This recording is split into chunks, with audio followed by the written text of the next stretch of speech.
Hello everyone, welcome to Telugu వంటశాల and talks. ఈరోజు మనం క్యారెట్ బాదుషాని ఎలా ప్రిపేర్ చేయాలో చూద్దాం. ప్రిపరేషన్ను స్టార్ట్ చేసే ముందు ఎవరైనా మన ఛానల్ని సబ్స్క్రైబ్ చేయకపోతే ప్లీజ్ సబ్స్క్రైబ్ మై ఛానల్. అలాగే మరిన్ని వీడియోల కోసం ప్రక్కనే ఉన్న బెల్ ఐకాన్ని క్లిక్ చేయండి. ఫస్ట్ మనం క్యారెట్ని తీసుకొని శుభ్రంగా 2-3 టైమ్స్ బాగా కడిగి చివరల పార్ట్స్ని కట్ చేసి చిన్న చిన్న ముక్కలుగా కట్ చేయాలి. ఈ క్యారెట్ ముక్కలను నేను 1 కప్పు తీసుకుంటున్నాను. మనం 1 కప్పు క్యారెట్ ముక్కలను తీసుకుంటే 1/2 కప్పు వరకు క్యారెట్ పేస్ట్ వస్తుంది. ఇప్పుడు మనం ఈ క్యారెట్ ముక్కలను కుక్కర్లో వేసి జస్ట్ ఈ ముక్కలు మునిగేంత వరకు వాటర్ని యాడ్ చేసి స్టవ్ మీద పెట్టి 6 విజిల్స్ వచ్చేంత వరకు కుక్ చేయాలి. 6 విజిల్స్ వచ్చిన తర్వాత స్టవ్ ఆఫ్ చేసి కుక్కర్లో ఉన్న ఆవిరంతా పోయిన తర్వాత ఈ ముక్కలను వాటర్ నుండి సపరేట్ చేసి కొద్దిగా సేపు బాగా చల్లారబెట్టాలి. ఇప్పుడు ఈ ముక్కలు బాగా చల్లారిన తర్వాత ఒక మిక్సీ జార్లో వేసి వాటర్ ఏమీ పోయకుండా మెత్తని పేస్ట్ లాగా గ్రైండ్ చేయాలి.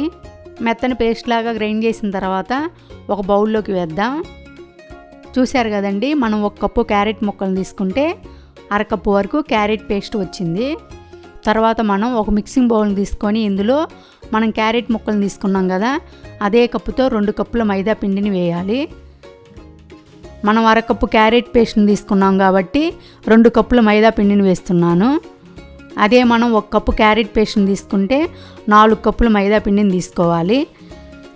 ఇప్పుడు ఇందులో చిటికెడు సోడా ఉప్పు, చిటికెడు salt, 1/2 teaspoon baking powder వేసి మొత్తం కలిసేలా బాగా కలపాలి. ఒకవేళ మీ దగ్గర బేకింగ్ పౌడర్ లేకపోతే 1/2 టీ స్పూన్ సోడా ఉప్పుని వేయండి. బాగా మిక్స్ చేసిన తర్వాత ఇందులో మైదా పిండిని తీసుకున్నాం కదా, అదే కప్పుతో 1/2 కప్పు వేడిగా ఉన్న నెయ్యిని కానీ వెన్నని కానీ డాల్డాని కానీ నూనెని కానీ వేసి మొత్తం కలిసేలా బాగా మిక్స్ చేయాలి. ప్రస్తుతానికి నేను బటర్ని ఉపయోగిస్తున్నాను. నేను 2 కప్పుల మైదా పిండిని తీసుకున్నాను కాబట్టి 1/2 కప్పు బటర్ని వేస్తున్నాను. అదే 4 కప్పుల మైదా పిండిని తీసుకుంటే 1/2 కప్పు వరకు వెన్నని తీసుకోవాలి.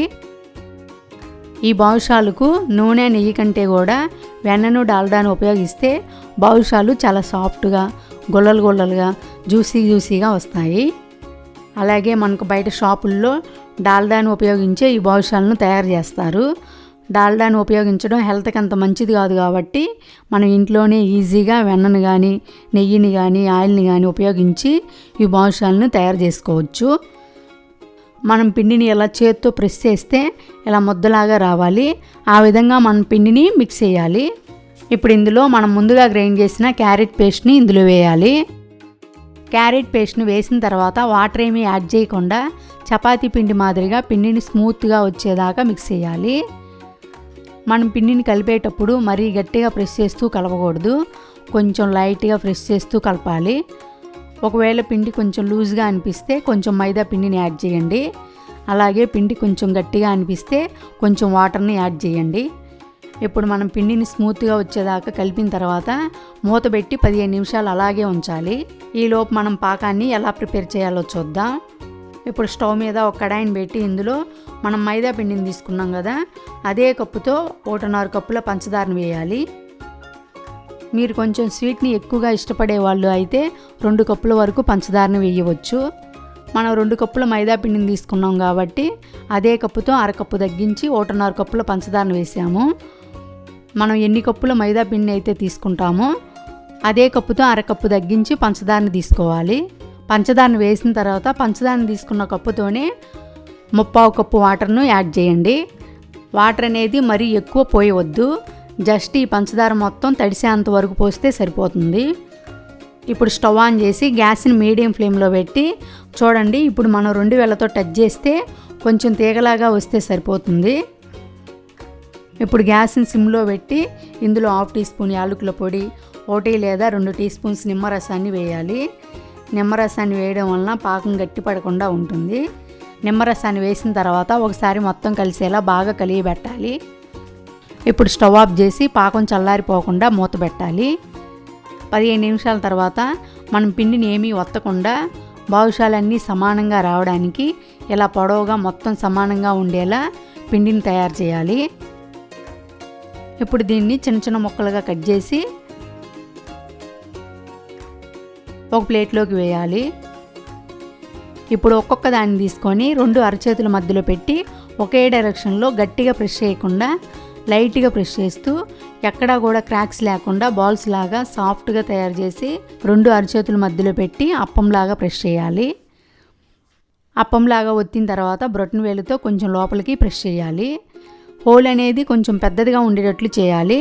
ఎందుకంటే మనం బాదుషాల్ని ఆయిల్లో వేసినప్పుడు బాదుషా ఉబ్బుతుంది కదా, అప్పుడు హోల్ బూడిపోతుంది. అందుకని మనం హోల్ పెద్దదిగానే పెట్టాలి. ఇలాగే అన్ని బాదుషాలను తయారు చేయాలి.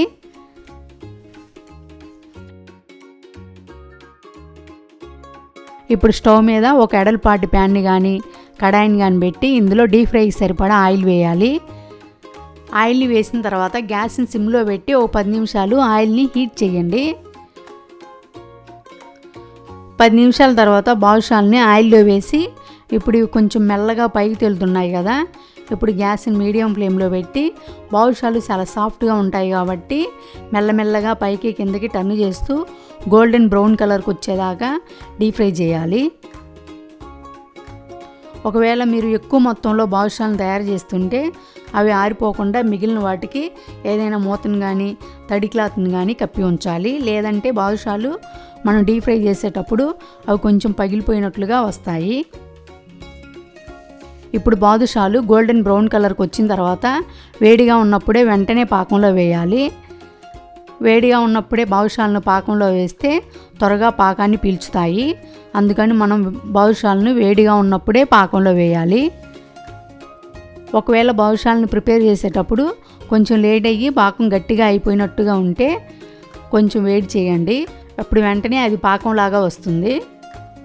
ఇప్పుడు పాకంలో వేసిన తర్వాత మెల్లగా పైకి కిందకి టర్న్ చేస్తూ 3 నుండి 5 నిమిషాలు పాకాన్ని బాగా పట్టించాలి. ఇప్పుడు పాకాన్ని బాగా పట్టించిన తర్వాత మెల్లగా ఒక ప్లేట్లోకి వేయాలి.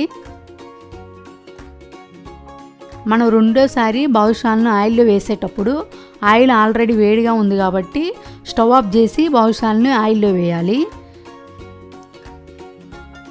ఇప్పుడు బాదుషాలు పైకి తేలిన తర్వాత స్టవ్ ఆన్ చేసి గ్యాస్ని మీడియం ఫ్లేమ్లో పెట్టి మధ్య మధ్యలో మెల్లగా పైకి కిందకు టర్న్ చేస్తూ గోల్డెన్ బ్రౌన్ కలర్కి వచ్చేదాకా డీప్ ఫ్రై చేయాలి. ఇలాగే బాదుషాలన్నింటినీ పాకంలో వేసి తయారు చేయాలి.